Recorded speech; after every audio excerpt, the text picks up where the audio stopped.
Hey guys, we're back with it, Diablo Immortal, and I already beat the game. If you're wondering, the story portion of the game. Anyways, I mean, the game isn't really only just leveling up.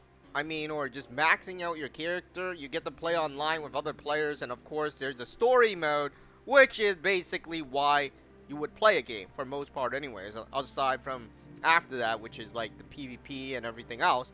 But the main story of the game I have beaten. And one of the things that is really helpful to anybody that is playing the game, and if they don't know this, if they're just starting, Legendary weapons. is these legendary weapons, Your path. So how you read these things is that in this game so far anyways, I don't know like what they're gonna do in the future, but it's definitely different from Diablo 2. I mean, from my memory of Diablo 2, it was definitely not like this. Because the rare items was actually worth something, right? And the magic item, depending on the what do you call it? The magic item, depending on the abilities, right? But there isn't really anything for magic or rare. So the only thing that's good is the legendary. And these yellow ones, I mean orange ones are the legendary. These are yellow ones. These are the rare ones. And you have this legendary stats, right? It increases your damage. It does multiple things depending on which one you equip. Like this one, the black hole absorbs projectiles. It changes your abilities around, basically, which is pretty cool because you don't get one static ability, right? The lightning ability increases lightning, whatever. Some of them, like, it changes, right? Look, the ice armor becomes storm armor. So that's pretty cool, right? But what if you get a higher item? Like, let's say, this one, the damage is higher, and this one is lower, right? But I like this ability. Ice armor also grants damage absorption to your nearby allies. I like that. So I want to keep this.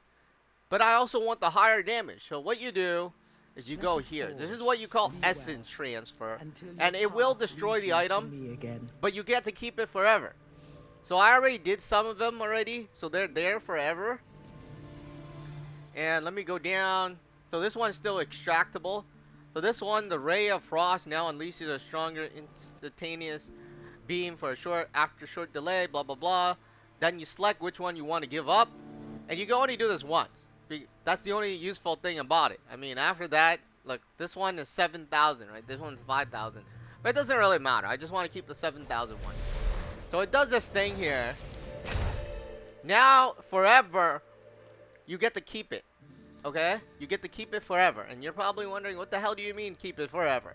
Right? It's basically unlocked into your freaking thing, right?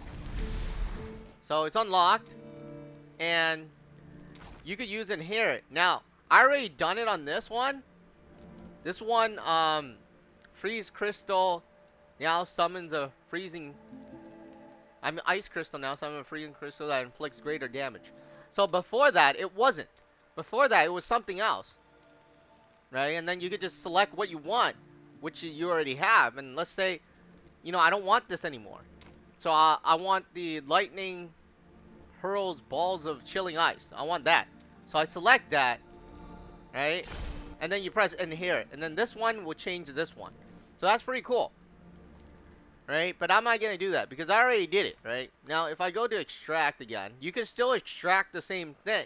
I mean, not the same thing. Let's say you have an armor where it's a new extraction, but you put it in, you inherited already, right? Because you wanted to keep it and use the power that it had. Well, you could still extract it. It's just I don't have one that is like that, unfortunately. So, anyways, that's how you transfer abilities. And then after all these things, you could salvage it or you could keep it. But, if it's lower, it's pretty much useless. No offense, but like if it's lower, it's pretty much useless. It's the same freaking thing, right? I mean, look at this. It's the same thing. But if it's lower in terms of damage, in terms of score, look at this. This ability is lower than this. This one gives 30 and 29. This one gives 14 and 14. Clearly, you know which one to keep. But, after that, you're just gonna have to salvage it. I mean, it's useless, right? And it takes up space. Good to see you. So that's one thing that's different. Yeah, you select it. I mean, if you didn't inherit it already, it will tell you you didn't inherit it. So why are you salvaging it? That's what it will say, right? Scorch. Let's see if there's anything. Yeah, I don't like this thing. Lightning damage. I don't even use that. Black hole. You know, that one I might keep. That might become useful, and I know I already inherit one of it, but I want to keep. I might want to keep both weapons because once you inherit, it's not coming back, right? This one I already have one, so I just salvaged it, and that's basically what you do to transfer abilities. It's really cool. It doesn't work on set items though. Set items don't work, right? It doesn't work on set items, but on the legendary items, that becomes super useful.